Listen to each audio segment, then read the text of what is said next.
Hello and welcome back to the VIP Connections group. And I am here to show you the new compensation agreement. Praise God, we have a new compensation agreement that basically is just one agreement. Instead of having a buyer's or seller's to buyer's broker agreement and having a seller's broker to buyer's broker agreement, they have basically condensed it to one agreement, which I am super excited about because it just leaves it to less confusion. Okay, so let's go ahead and get started on how to fill this baby out. So first of all, you're going to go to here and you're going to put in either the seller, whoever's paying compensation.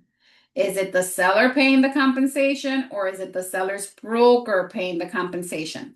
Now, how do you know this? If you are the buyer's agent, how do you know who is actually paying the compensation?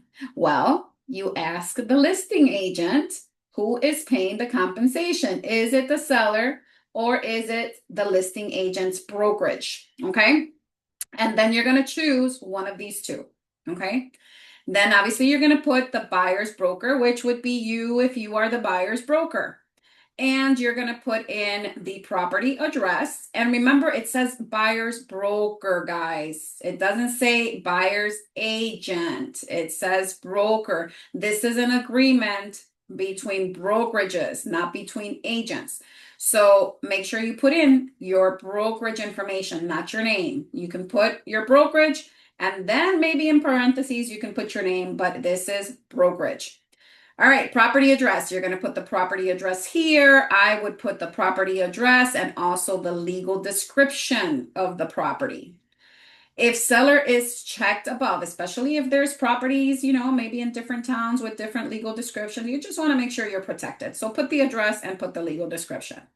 If seller is checked above, then check one of the following. So if you chose seller up here, is property listed by a seller's broker?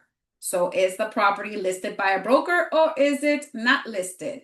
Not listed being a for sale by owner. Okay. So if you have a for sale by owner that's paying compensation, then you would choose the property is not listed because it isn't listed. All right, buyer's name, optional. Optional, complete if applicable. Not necessarily do you have to put the buyer's name in there, but if you want to protect yourself again, if you're the buyer's agent, I would put the buyer's name because then this compensation agreement is more specific that it is for that particular buyer. Term. Obviously, it says this compensation agreement takes effect when a fully executed copy has been delivered to all parties to this agreement and will remain in effect for how many days, right? Obviously, if you leave it blank, it's going to default to 15 days. I would not put 15 days because you probably won't close in 15 days. So protect yourself, put at least 60 days in case this closing takes 60 days to close. Okay, you never know. So extend that a little bit and make sure you put at least 60 days in there if you can.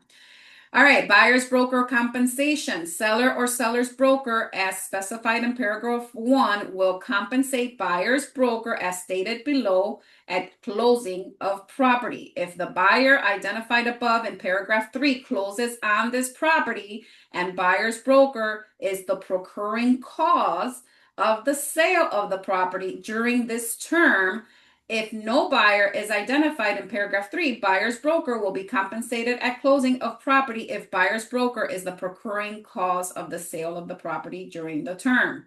So my recommendation, put your buyer in there, okay? Or buyers.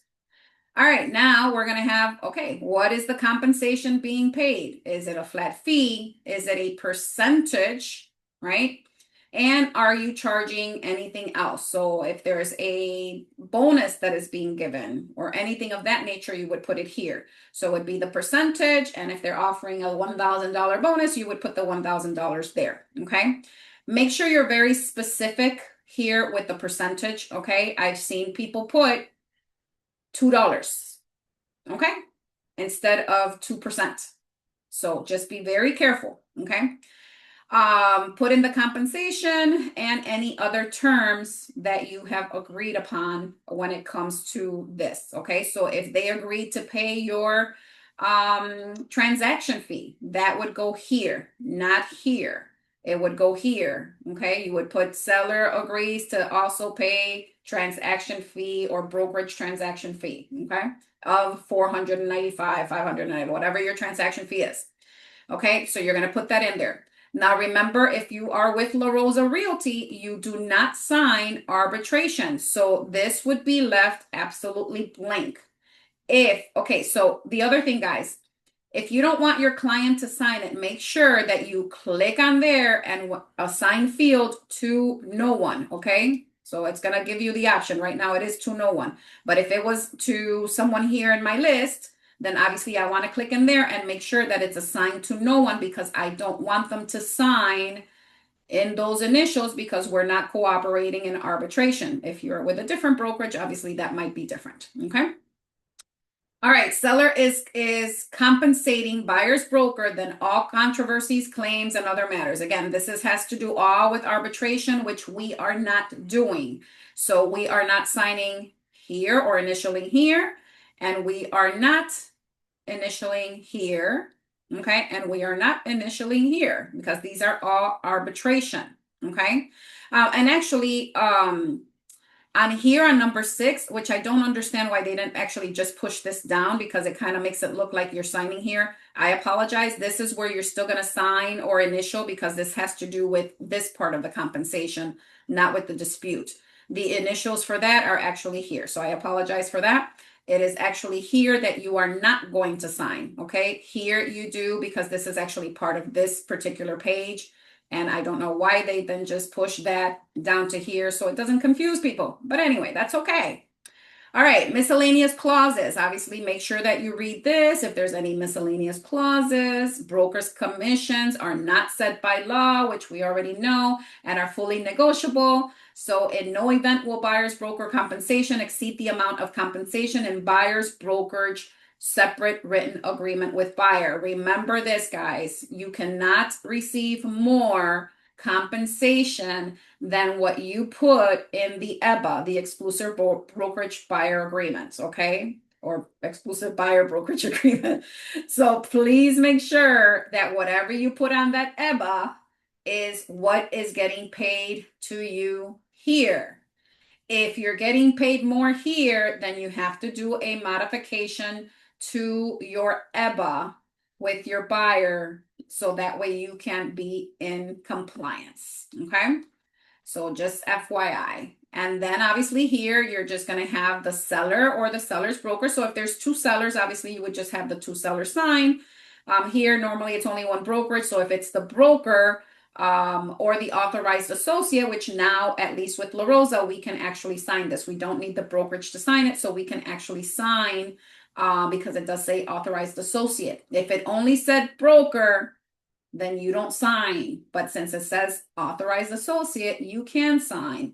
So you're going to sign the seller's going to sign, or you're going to sign if you're the listing agent and you're offering compensation from the brokerage. And then the buyer's broker or authorized associate can sign here. Okay. And then you're going to initial here. And that is it for the new compensation agreement that we got. That is going to make our life a little easier. So we don't even have to think about which one we're going to need to use. But remember, if you don't know if it's the seller or the seller's broker that's paying compensation, make sure you get that information from the listing agent. And you guys have a great day, and we'll see you on our next video.